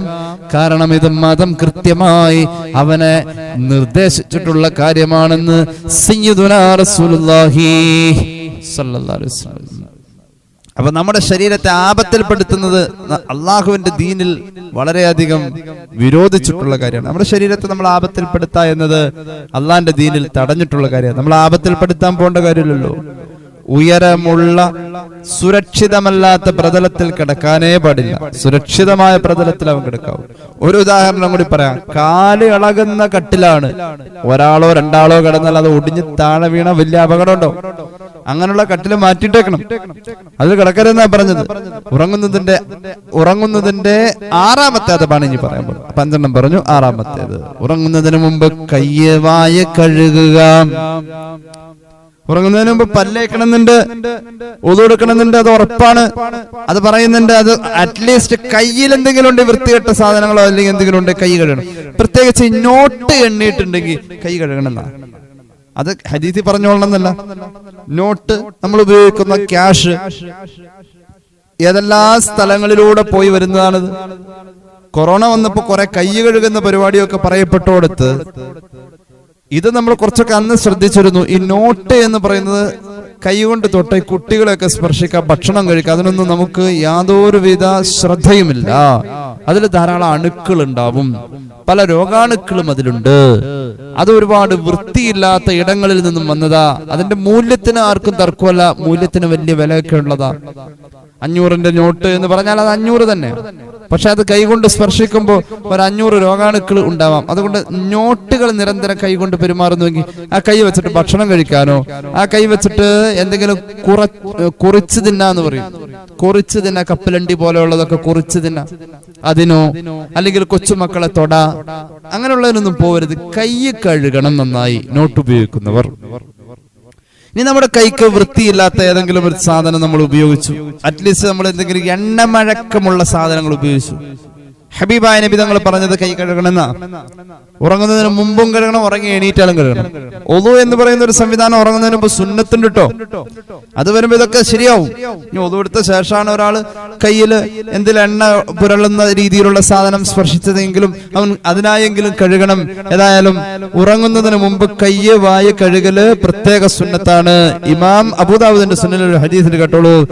അന്നബി ഹുറൈറ റളിയല്ലാഹു അൻഹു ഖാല റസൂലുള്ളാഹി സ്വല്ലല്ലാഹു അലൈഹി വസല്ലം മൻ നാമ വഫീ യദിഹി ഗമറുൻ വലം യഗ്സിൽഹു ഫഅസാബഹു ശൈഉൻ ഫലാ യലൂമന്ന ഇല്ലാ നഫ്സഹു. ഇറച്ചി കഷ്ണം തിന്നുകൊണ്ട് വരാണ് ഒരാള്, അതായത് ഉറങ്ങാനുള്ള തയ്യാറെടുപ്പാണ്, പക്ഷെ മൂപ്പര് ലാസ്റ്റ് കഴിച്ചത് ഇറച്ചിയാണ്. അങ്ങനെ കഴിച്ചു വന്ന ആള് ഇറച്ചി പോലെ ഉള്ളതൊക്കെ കഴിക്കുന്ന ആൾ ഉറങ്ങാനാണ് വരുന്നതെങ്കിൽ അവനെ കയ്യും വായും ഒക്കെ കഴുകണം. അല്ലാത്ത പക്ഷം അവന് എന്തെങ്കിലും ഇടങ്ങേറ് വന്നു പോയാൽ ഫലാ യലൂമന്ന ഇല്ലാ നഫ്സഹു, സ്വന്തം ശരീരത്തെ തന്നെ കുറ്റപ്പെടുത്താവൂ എന്ന് പുണ്യ നബി സല്ലല്ലാഹു അലൈഹി വസല്ലം ആക്ഷേപിച്ച് പറഞ്ഞിട്ടുണ്ട്. അപ്പോ ഭക്ഷണം കഴിക്കുക എന്ന് മാത്രമല്ല, വൃത്തിയില്ലാത്ത എന്തെങ്കിലും കയ്യിലോ വായിലോ ഉണ്ടെങ്കിൽ, ചില ആളുകൾക്ക് വീടി വലിച്ചിട്ടേ ഉറക്കം വരൂ എന്നാണ്. വൃത്തിയില്ലാത്ത എന്തെങ്കിലുമൊക്കെ അല്ലെങ്കിൽ കഴുകേണ്ടതായ അവസ്ഥയിലുള്ള എന്തെങ്കിലുമൊക്കെ നമ്മുടെ കയ്യിലോ വായിലോ ഒക്കെ പുരണ്ടിട്ടുണ്ടെങ്കിൽ അത് കഴുകി വൃത്തിയാക്കിയിട്ട് ഉറങ്ങാൻ പാടുള്ളൂ എന്നതാണ് 6ാമത്തെ നിർദ്ദേശം. 7ാമത്തെ നിർദ്ദേശം കേട്ടോളൂ, ശക്തമായ സുന്നത്താണ്. ഉറങ്ങുന്നതിന് മുമ്പ് ഒരാൾ വുളൂ ചെയ്യാ. ഉറങ്ങുന്നതിന് മുമ്പ് ഒരാൾ വുളൂ ചെയ്യാ എന്നത് ശക്തമായ സുന്നത്താണ്. ഹബീബായ നബി തങ്ങൾ പഠിപ്പിച്ചല്ലോ. ഇമാം ബുഖാരി അവിടുത്തെ സ്വഹീഹിൽ ഉദ്ധരിക്കുന്നു, അനിൽ ബറാ ഇബ്നു ആസിബ് റളിയല്ലാഹു അൻഹു ഖാല റസൂലുള്ളാഹി സ്വല്ലല്ലാഹു അലൈഹി വസല്ലം ഇദാ അതൈത മൽജഅക ഫതവല്ല വുളൂഅക ലിസ്സലാ. നീ നിന്റെ കിടപ്പറയിൽ ഉറങ്ങാൻ വേണ്ടി ചൊല്ലുന്ന നേരം നിസ്കാരത്തിന് വുളൂ ചെയ്യുന്നത് എങ്ങനെയോ അതേ ഗൗരവത്തിൽ നീ ഉളൂ ചെയ്യണേ. നിസ്കാരത്തിന് ഉളൂ ചെയ്യുന്ന പോലെ ചെയ്യണമെന്ന് പറഞ്ഞത്, അല്ലാതെ ഉളൂ ചെയ്തിട്ട് പോണെന്നല്ല പറഞ്ഞു. നിസ്കാരത്തിന് ഉളൂ ചെയ്യുന്ന എന്താ? നിസ്കാരം സ്വഹീഹാവണമെങ്കിൽ, നിസ്കാരം ഇബാദത്തായി പരിഗണിക്കണമെങ്കിൽ ഉളൂ വേണം. ഉളൂ ചെയ്യുമ്പോ നിസ്കാരത്തിന്റെ ഉളൂവിന്റെ പ്രത്യേകത, നിസ്കാരത്തിന് വേണ്ടി പല്ല് തേക്കല് ശക്തമായ സുന്നത്താണ്. നിസ്കാരത്തിന് വേണ്ടി പല്ല് തേക്കൽ ശക്തമായ സുന്നത്ത്. നിസ്കാരത്തിന് 70 ഇരട്ടി കൂലി കൂടുതലാകട്ടെ പല്ല് തേച്ചിട്ട് നിസ്കരിക്കുമ്പോൾ. അത് നിസ്കാരത്തിന്റെ സുന്നത്താണ്, ഉളൂവിന്റെ സുന്നത്താണ്. നിസ്കാരത്തിന് വേണ്ടിയുള്ളതാകുമ്പോൾ നിർബന്ധമായും ആ പല്ല് തേക്കൽ എന്നത് ഒരു സുന്നത്തിന്റെ പരിഗണനയിൽ കൊണ്ടുവരണം നമ്മൾ. കാരണം ആ സുന്നത്ത് ശക്തമായ സുന്നത്ത്, അത് നിർബന്ധമാവുമായിരുന്നു പല്ല് തേക്കൽ. അപ്പൊ നിസ്കാരത്തിന് വേണ്ടി എങ്ങനെയാണോ ഉളൂ ചെയ്യുന്നത്, ആ പരിപൂർണത ഉറങ്ങുന്നതിന് മുമ്പ്. അപ്പൊ നിസ്കാരത്തിന് മുമ്പ് ഒരാൾക്ക് ഉണ്ടാവുന്ന ഉളൂവിന്റെ ശ്രദ്ധയും അതേ പരിഗണനയും ഒരു മനുഷ്യൻ ഉറങ്ങുന്നതിനോടും കാണിക്കണം എന്നാ പറഞ്ഞത്. കാരണം ഉറക്കം ഒരു മനുഷ്യന്റെ ഒരു ദിവസത്തിന്റെ 1/3 ഭാഗം പങ്കിട്ട് പോവാണ്. ആ സമയത്തെ കൊണ്ടുപോവാ, അതിനെ അമലാക്കാൻ പോവാ. അപ്പൊ വലിയ ഗൗരവമുള്ള അമലാണ് നിസ്കാരം. പോലെ വലിയ ഗൗരവമുള്ള ഒരു അമലായി തന്നെ കാണണമെന്നാണ് അതിനർത്ഥം. അപ്പൊ നിസ്കാരത്തിന്റെ ഉളൂ പോലെ പല്ല് തേക്കലും മറ്റു പരിപൂർണതകളൊക്കെ വരുത്തിക്കൊണ്ട് തല മുഴുവൻ തടവാ എന്ന സുന്നത്ത് ശാഫിഈ മദ്ഹബിലെ സുന്നത്താണിത്. ഒരു ശാഫിഈയായ ഇമാമ് തല മുഴുവൻ തടവണം. കാരണം ഒരു ഹനഫിയായ മഅ്മൂമെങ്ങാനും വന്ന് പിന്നാലെ കൂടിക്കഴിഞ്ഞാൽ അവന്റെ നിസ്കാരത്തെ വഹിക്കണം. അപ്പൊ നിസ്കാരത്തിന് വേണ്ടി ഉളൂ എടുക്കുന്ന ഒരാളുടെ പരിപൂർണത എന്ന് പറയുന്ന ഉളൂവിന്റെ എല്ലാ അരുമൂലയും ഒക്കെ കൃത്യമായി ശ്രദ്ധിക്കണം. ആ രീതിയിലുള്ള ഉളൂ നിസ്കാരത്തിന് വേണ്ടി ചെയ്യുന്ന പോലെ ഉറങ്ങുന്നതിന് മുമ്പും ചെയ്താൽ ഉറക്കത്തിന് വലിയ പരിഗണന നമ്മൾ കൊടുത്തത് ഇബാദത്താക്കാൻ വേണ്ടിയിട്ടുള്ള പരിഗണനയാ കൊടുത്തത്. അങ്ങനെ നിസ്കാരത്തിന് വേണ്ടിയിട്ടുള്ള ഉളൂ പോലെ ഉറങ്ങുന്നതിന് മുമ്പുള്ള ഉളൂഇനെ നിങ്ങൾ പരിഗണിച്ച്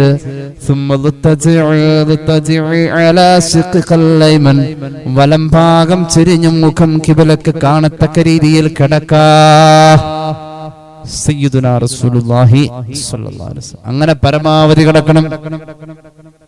എങ്ങനെ? വലംഭാഗം ചെരിഞ്ഞ് മുഖം കിബിലാക്ക് കിട്ടുക. അപ്പൊ ഒരു സംശയം, ഉസ്താദെ, ബെഡ്റൂമില് ഭാര്യയും ഭർത്താവുണ്ട്, അല്ലെങ്കിൽ 2 ആളുകള് ഒരുമിച്ച് കിടക്കുന്നു, 2 ആളും അങ്ങനെ വലംഭാഗം ചെരിഞ്ഞ് കിബിലാക്ക് മുഖമായി കിടക്കുമ്പോൾ അവർ തമ്മിൽ ഒരു ബന്ധമില്ലാത്ത രീതിയിൽ, പ്രത്യേകിച്ച് ഭാര്യ ഭർത്താക്കന്മാർ കിടന്ന് തുടങ്ങുന്നത് അങ്ങനെ ആവട്ടെ, അത് കഴിഞ്ഞിട്ട് തിരിഞ്ഞാൽ മതി.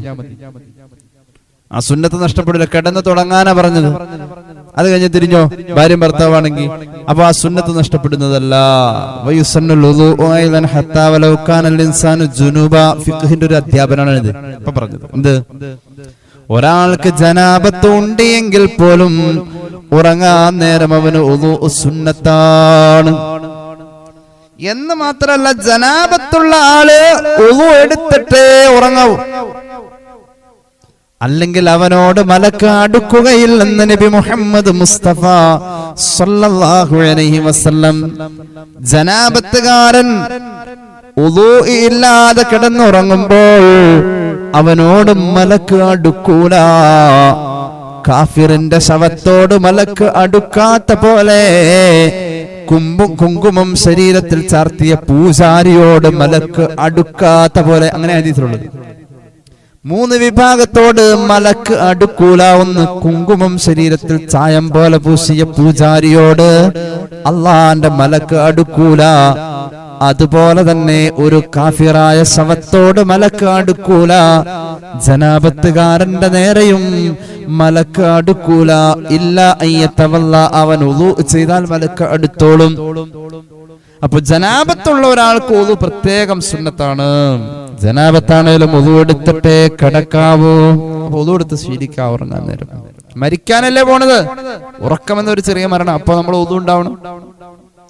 ഇനി കേട്ടോളൂ. ഇബ്നു ഉമർ റളിയല്ലാഹു അൻഹുമാ അന്ന ഉമർ ഇബ്നുൽ ഖത്താബ് റളിയല്ലാഹു അൻഹു സഅല റസൂലല്ലാഹി സ്വല്ലല്ലാഹു അലൈഹി വസല്ലം. സയ്യിദുനാ അമീറുൽ മുഅ്മിനീൻ ഉമർ റളിയല്ലാഹു അൻഹു ഹബീബിനോട് ചോദിച്ചു, അയർഖുദു അഹദുനാ വഹുവ ജുനൂബുൻ? ഖാല നഅം. ഇദാ തവല്ലഅ, ഉളു എടുത്തിട്ട് ഉറങ്ങണോ നബിയെ ജനാബത്തുകാരൻ? ഹബീബായ നബി തങ്ങൾ പറഞ്ഞു വേണം.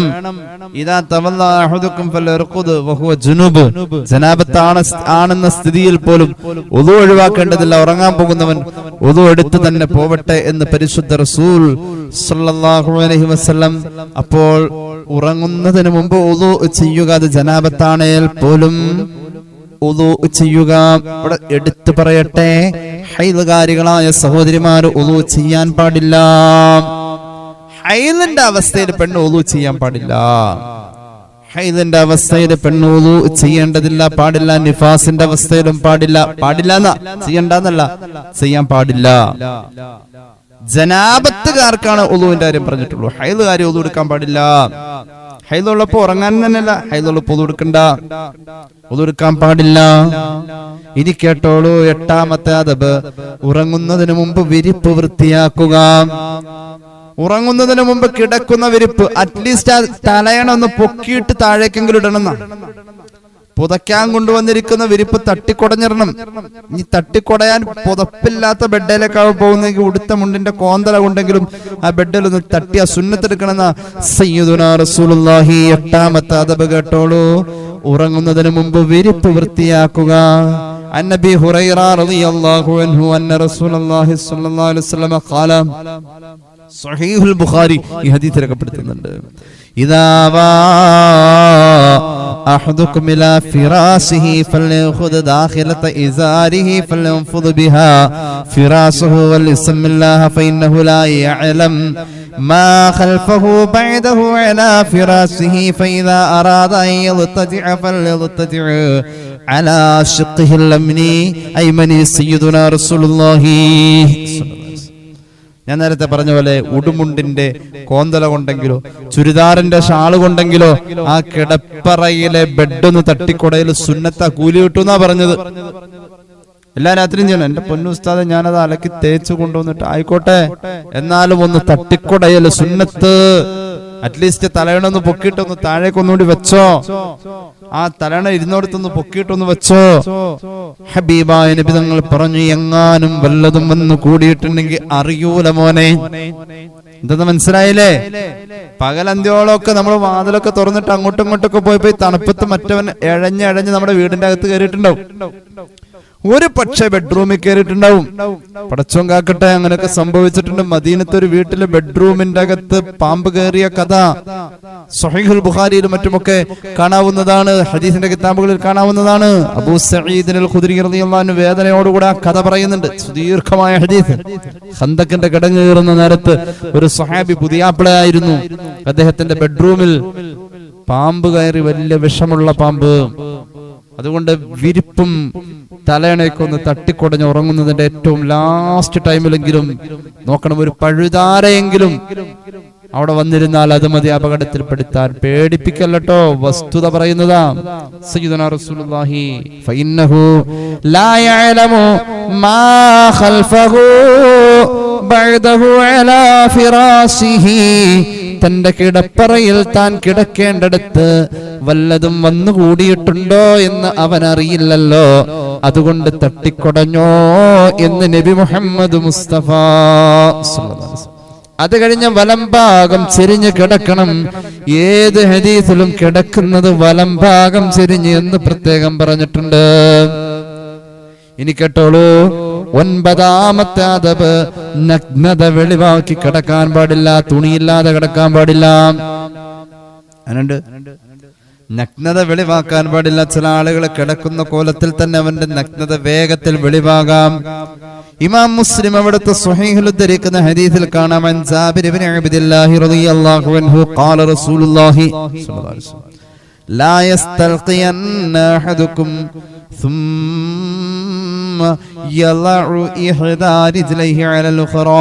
ഒരാള് മലർന്നു കിടക്കാം, എന്നിട്ട് ഒരു കാല് പൊക്കിയിട്ട് മറ്റേ കാലിന്റെ മുകളിൽ വെച്ച് ഇങ്ങനെ കുത്തി നിർത്താൻ പാടില്ല സയ്യിദുനാ റസൂലുള്ളാഹി. പക്ഷെ മൊബൈൽ കണ്ട് കിടക്കാൻ ഏറ്റവും സൗകര്യ കിടപ്പാന്നാ തോന്നുന്നത്. ഒരാള് മലർന്ന് കിടക്കാം, എന്നിട്ട് ഒരു കൈ ഇങ്ങനെ പുറകോട്ട് തലയുടെ ബാക്കിൽ വെക്കാം, വലത്തേക്കാലോ അല്ലെ ഇടത്തേക്കാലോ കുത്തി നിർത്താൻ, എന്നിട്ട് മറ്റേ കാലം അതിന്റെ മുകളിലേക്ക് കയറ്റി വെക്കാം. അപ്പൊ നല്ല രസമുണ്ടാവും. നഗ്നത വെളിവാവൂന്നാ പറഞ്ഞത്, അങ്ങനെ പാടില്ലാന്ന്. അങ്ങനെ കിടക്കുമ്പോ സ്വാഭാവികമായിട്ടും നഗ്നത വെളിവാവും, അവന്റെ അരഭാഗം വെളിവാവും. അങ്ങനെ പാടില്ല എന്ന് പുണ്യ നബി സല്ലല്ലാഹു അലൈഹി വസല്ലം. അങ്ങനെ വസ്ത്രത്തോടു കൂടെയാണ് പോലും പാടില്ല. അപ്പൊ പിന്നെ വസ്ത്രമില്ലാത്ത അവസ്ഥ എന്താ, പറയേണ്ടതില്ല. ഏതായാലും 9 ആദബുകൾ പറഞ്ഞു. 10ാമത്തെ ആദബ് 25 നമ്മൾ പറയാൻ ഉദ്ദേശിച്ചു. ഇൻഷാ അല്ലാഹ് സമയം വേണ്ടി ഇന്ന് പറയും, അല്ലെ അടുത്ത ദിവസം പറയും. അള്ളാഹു നമുക്ക് അറിവിൽ ബർക്കത്ത് നൽകട്ടെ. 10ാമത്തെ ആദബ് കമിഴ്ന്ന് കിടന്ന് ഉറങ്ങാൻ പാടില്ല. ചില ആളുകൾ അങ്ങനെ ചെയ്യുന്നുണ്ട്. കമിഴ്ന്ന് കിടന്ന് ഉറങ്ങിപ്പോയി ഉസ്താദെ. തുടങ്ങിയത് എങ്ങനെയാ? തുടങ്ങിയത് വലതുവശം ചെരിഞ്ഞാ കിടന്നത്. ഉറക്കത്തിലെങ്ങാനും അറിയാതെ കമിഴ്ന്നു പോയാൽ കുഴപ്പമില്ല. കാരണം റുഫിഅത്തുൽ അഖ്ലാമു അൻ സലാസ് എന്ന് പുണ്യ നബി സല്ലല്ലാഹു അലൈഹി വസല്ലം. മൂന്നാളുകളുടെ വിവരങ്ങളെ എഴുതാൻ പാടില്ല എന്നാ മലക്കുകളോട് പറഞ്ഞിട്ടുള്ളത്. 1 കുട്ടി, 2 ഭ്രാന്തൻ, 3 ഒരാൾ ഉറങ്ങാൻ കിടന്നു ഉറങ്ങിപ്പോയ ശേഷം ഒരാൾ ഉറക്കത്തിൽ നിന്നുകൊണ്ട് ഉറക്കവുമായി ബന്ധപ്പെട്ട് എന്തെങ്കിലും വൃത്തികെട്ട കാര്യങ്ങളൊക്കെ ഉറക്കത്തിൽ കിടന്ന് പറഞ്ഞാൽ, അല്ലെങ്കിൽ അവൻ എന്തെങ്കിലും ഒരു തെറ്റ് ചെയ്താൽ ഉറങ്ങിപ്പോയതിന്റെ പേരിൽ ഉറക്കത്തിന്റെ അകത്ത് ചെയ്തതിന് മലക്കിന്റെ അടുക്കൽ അത് രേഖയില്ല. ഉറക്കത്തിലാവണോട്ടോ. തൊട്ടടുത്ത് കിടന്ന ആളെ ഒരൊറ്റ ഇടി അങ്ങ് കൊടുത്തു, എന്നിട്ട് ഉറക്കത്തിലാന്ന് തർക്കിച്ച് പറഞ്ഞിട്ട് കാര്യമില്ല. ഉറങ്ങി ഇപ്പൊ കൊടുത്തതാണെങ്കിൽ കുഴപ്പമില്ല എന്നല്ല, അങ്ങനെ ഇല്ലാതെ നോക്കണം. ഉറക്കത്തിൽ പോയ ആളുടെ വിചാരണയില്ല, അവൻ ഉറങ്ങി ചെയ്തതിന്. അവൻ ഉറങ്ങാൻ കിടന്നത് വലതുവശം ചെരിഞ്ഞ, ഉറക്കമൊക്കെ പകുതി കഴിഞ്ഞപ്പോ പിന്നെ കമിഴ്ന്ന കിടക്കുന്നത്. അങ്ങനെ ആണെങ്കിൽ കുഴപ്പമില്ല. പക്ഷേ ഒരാള് കമിഴ്ന്ന് കിടന്നങ്ങോട്ട് ഉറങ്ങാൻ തീരുമാനിച്ചാൽ, തുടക്കം തന്നെ കമിഴ്ന്നാണെങ്കിൽ പറ്റൂല.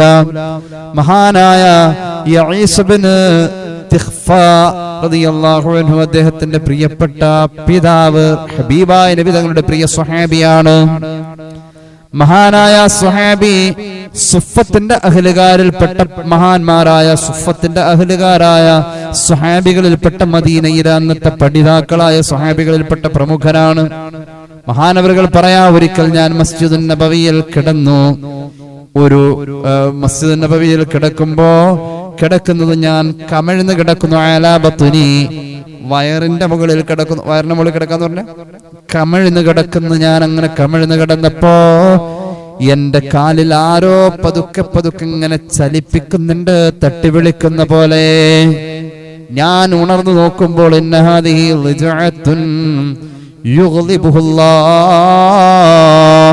അള്ളാനെ ദേഷ്യം പിടിപ്പിക്കുന്ന ഒരു കിടത്തമായി കിടപ്പ്. ആ തട്ടി വിളിച്ചിട്ട് ആളെന്നോട് പറയാം, എന്റെ കാലിങ്ങനെ അനങ്ങുന്ന പോലെ എനിക്ക് തോന്നി.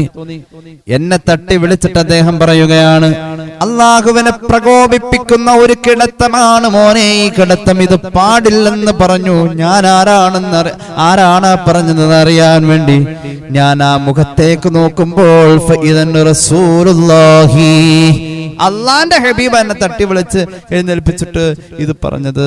ഉറങ്ങുന്നതിന്റെ 25 ആദബ് പറയാൻ നമ്മൾ ആഗ്രഹിക്കുന്നു. അതിൽ 10 പറഞ്ഞു. ഒന്ന് ഓടിച്ചു പറയാം.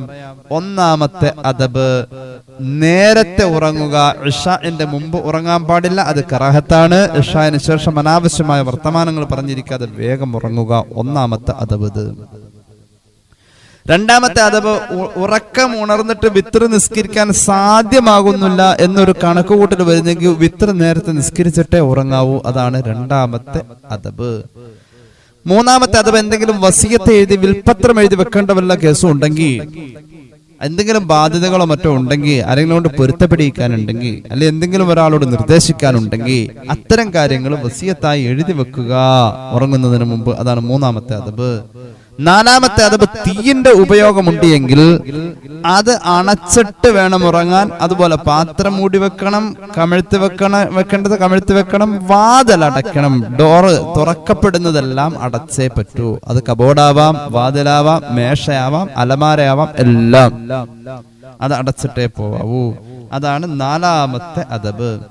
5ാമത്തെ അദബ്, കിടത്തം സുരക്ഷിതമല്ല എന്ന പ്രതലത്തിൽ ഒരിക്കലും കയറി കിടക്കാൻ പാടില്ല. പ്രത്യേകിച്ച് ഉയരമുള്ള ഭാഗത്ത് വല്ല തലയും തല്ലി താഴേക്ക് വീണ് കഴിഞ്ഞാൽ ആള് തീർന്നു പോകും, അത് പാടില്ല. ആറാമത്തെ അദബ്, ഉറങ്ങുന്നതിന് മുമ്പ് കയ്യവായ പോലെയുള്ളത് വൃത്തിയില്ലാത്ത എന്തെങ്കിലും സാധനവുമായി ബന്ധപ്പെട്ടിട്ടുണ്ടെങ്കിൽ അല്ലെങ്കിൽ കഴുകേണ്ടതായ ഒരു അവസ്ഥയിലാണ് ബന്ധപ്പെട്ടതെങ്കിൽ അത് കഴുകുക എന്നുള്ളതാണ്. ഏഴാമത്തെ അദബ്, ഉറങ്ങുന്നതിന് മുമ്പ് ഉളു ചെയ്യുക. ഉറങ്ങുന്നതിന് മുമ്പ് ഉളു ചെയ്യുക. അത് നിസ്കാരത്തിന് വേണ്ടി ഉളു ചെയ്യുന്ന അതേ പരിഗണന തന്നെ ഇത് ചെയ്തേ പറ്റൂ. അത് ജനാപത്തുകാരനാണെങ്കിലും ചെയ്യണം. എട്ടാമത് പറഞ്ഞ അദബ്, ഉറങ്ങുന്നതിന് മുമ്പ് വിരിപ്പ് തട്ടിക്കുടഞ്ഞ് വൃത്തിയാക്കുക. നല്ല സൂക്ഷ്മത ആ വിഷയത്തിൽ വേണം. ഒൻപതാമത്തെ അദബ്, നഗ്നത വെളിവാക്കി ഉറങ്ങാൻ പാടില്ല. നഗ്നത വരാൻ സാധ്യതയുള്ള രീതിയിൽ കിടക്കാനും പാടില്ല. പത്താമത്തെ അദബ്, കമിഴ്ന്ന് കിടക്കാൻ പാടില്ല എന്നുള്ളതാണ്. ഇങ്ങനെ 10 കാര്യങ്ങൾ പറഞ്ഞു. ഇൻഷാ അല്ലാഹ് അടുത്ത ക്ലാസ്സിൽ പറയാം. അല്ലാഹു അറിവിൽ ബറക്കത്ത് നൽകട്ടെ, അമൽ ചെയ്യാനുള്ള തൗഫീഖ് നൽകട്ടെ. 3 സ്വലാത്ത് ചൊല്ലി ദുആ ചെയ്യാം. സല്ലല്ലാഹു അലാ മുഹമ്മദ് സല്ലല്ലാഹു അലൈഹി വസല്ലം സല്ലല്ലാഹു അലാ മുഹമ്മദ് സല്ലല്ലാഹു അലൈഹി വസല്ലമ അല്ലാഹുമ്മ സല്ലി അലാ മുഹമ്മദ് യാ റബ്ബി സല്ലി അലൈഹി വസല്ലം. അൽഹംദുലില്ലാഹി റബ്ബിൽ ആലമീൻ. اللهم صل على سيدنا محمد وعلى آل سيدنا ومولانا محمد. അല്ലാഹുവേ നീ സ്വീകരിക്കണേ തമ്പുരാനെ. പടച്ച റബ്ബേ പാപങ്ങൾ പൊറുക്കണേ അല്ലാഹ്. അല്ലാഹുവേ രോഗങ്ങൾ ശിഫയാക്കണേ അല്ലാഹ്. അല്ലാഹുവേ ഒരുപാട് പേര് ദുആ ചെയ്യണേ എന്ന് വസിയത്ത് ഏൽപ്പിച്ചിട്ടുണ്ട്. ആങ്ങളയുടെ വിസ ശരിയാകാൻ വേണ്ടി ഒരു സഹോദരി പ്രത്യേകം ദുആ ചെയ്യാൻ ഏൽപ്പിച്ചു. നീ എളുപ്പമാക്കണേ അല്ലാഹ്. എന്തെങ്കിലും തടസ്സങ്ങളുണ്ട് എങ്കിൽ റബ്ബേ അത് നീ മാറ്റിക്കൊടുക്കണേ തമ്പുരാനെ. പെങ്ങളുടെ കുടുംബക്കാരനെ കാണാതായിരിക്കുന്ന ആ കുടുംബത്തിൽ പെങ്ങളെ വിവാഹം കഴിച്ചയച്ചിരിക്കുന്ന വീട്ടിലെ ഒരു പ്രധാനിയായ ഒരാളെ കാണാതെ പോയിരിക്കുന്നു. അതുപോലെ ഇന്നൊരു മകള് ഒരു ചെറിയ മോൾ ഇന്ന് മിസ്സായിട്ടുണ്ട്. പ്രത്യേകം ദുആ ചെയ്യാൻ പറഞ്ഞേൽപ്പിച്ചിട്ടുണ്ട്. അല്ലാഹുവേ കാണാതെ പോകുന്നവരെ തിരിച്ചെത്തിക്കണേ അല്ലാഹ്. അല്ലാഹുവേ വീട്ടിലേക്ക് മടങ്ങിയെത്താൻ നീ തൗഫീഖ് നൽകണേ അല്ലാഹ്. അപകടങ്ങളൊന്നും വരുത്തല്ലേ അല്ലാഹ്. അല്ലാഹുവേ മക്കൾക്ക് പഠനത്തിൽ ഓർമ്മശക്തിയും ബുദ്ധിയും ഒക്കെ ഉണ്ടാവാൻ, നല്ല മക്കളായി തീരാൻ അല്ലാഹുവേ പ്രത്യേകം ദുആ ചെയ്യാൻ ഏൽപ്പിച്ചു. നന്നാക്കി കൊടുക്കണേ അല്ലാഹ്. നന്നാക്കി കൊടുക്കണേ അല്ലാഹ്. അല്ലാഹുവേ ബയോപ്സിയുടെ റിസൾട്ട് അറിയാൻ വേണ്ടി കാത്തിരിക്കുന്ന ആളുകളുണ്ട്. അല്ലാഹുവേ കുഴപ്പങ്ങളൊന്നും ഉണ്ടാവാതെ നല്ല രീതിയിൽ നല്ല റിസൾട്ടിലേക്ക് എത്തിക്കണേ തമ്പുരാനെ. അല്ലാഹുവേ റബ്ബേ പേടിക്കപ്പെടുന്ന ഒരു രോഗവും അവർക്ക് വരല്ല അല്ലാഹ്. അല്ലാഹുവേ അവരുടെ ചികിത്സയിൽ ബറക്കത്ത് നൽകണേ അല്ലാഹ്. അല്ലാഹു അവരുടെ കുടുംബത്തിന് സമാധാനം നൽകണേ അല്ലാഹ്. പടച്ച റബ്ബേ വീട് പണിയുമായി ബന്ധപ്പെട്ട് പലരും ദുആക്ക് വസിയത്ത് ഏൽപ്പിച്ചിട്ടുണ്ട്. വീട് പണി നീ പൂർത്തിയാക്കി കൊടുക്കണേ അല്ലാഹ്. വീട് പണിതതിലുള്ള കടങ്ങൾ വീട്ടി കൊടുക്കണേ അല്ലാഹ്. അല്ലാഹുവേ റബ്ബേ ഞങ്ങളെ സഹായിക്കുന്നവരെ നീ സഹായിക്കണേ അല്ലാഹ്. സ്നേഹിക്കുന്നവരെ നീ സ്നേഹിക്കണേ അല്ലാഹ്. ഞങ്ങളുടെ പ്രവാസി സുഹൃത്തുക്കളെ നീ അവർക്ക് നീ ഖൈറും ബറക്കത്തും നൽകണേ അല്ലാഹ്. അല്ലാഹുവേ റബ്ബേ അവരുടെ കുടുംബത്തിൽ നീ എല്ലാവിധ ഐശ്വര്യവും നൽകണേ അല്ലാഹ്. അല്ലാഹുവേ റബ്ബേ റഹ്മാനായ തമ്പുരാനെ കടബാധ്യത ഉള്ള പലരുമുണ്ട്, നീ രക്ഷപ്പെടുത്തുക അല്ലാഹ്. കടങ്ങൾ വീട്ടിക്കൊടുക്കണേ തമ്പുരാനെ. അല്ലാഹുവേ റബ്ബേ ഞങ്ങളുടെ പൊന്നുമക്കളുടെ പഠനത്തിലും തൊഴിലിലുമൊക്കെ ബറക്കത്ത് നൽകണേ അല്ലാഹ്. വിവാഹപ്രായമായവർക്ക് അനുയോജ്യമായ ബന്ധങ്ങളെ അടുപ്പിക്കണേ അല്ലാഹ്. അല്ലാഹുവേ റബ്ബേ വേഗത്തിൽ സംഭവിക്കുന്ന മരണങ്ങൾ, ഒരുക്കങ്ങളില്ലാത്ത ആഖിബത്ത് മോശമാകുന്ന മരണങ്ങൾ കാക്കണേ അല്ലാഹ്. കാക്കണേ അല്ലാഹ്. അല്ലാഹുവേ ഈ ക്ലാസ്സിൽ പങ്കെടുക്കുന്ന സഹോദരങ്ങൾക്കും സഹോദരിമാർക്കും നീ ഖൈർ നൽകുക അല്ലാഹ്. ബറക്കത്ത് നൽകണേ അല്ലാഹ്. അല്ലാഹുവേ റബ്ബേ ആമീൻ പറയുന്നവരുടെ ഹലാലായ മുറാദ് നീ ഹസ്സലാക്കണേ അല്ലാഹ്. اللهم ربنا آتنا في الدنيا حسنة وفي الآخرة حسنة وقنا عذاب النار. آمين برحمتك يا أرحم الراحمين بفضله. صلى الله على محمد صلى الله عليه وسلم. صلى الله على محمد صلى الله عليه وسلم. اللهم صل على محمد يا رب صل عليه وسلم. السلام عليكم ورحمة الله وبركاته.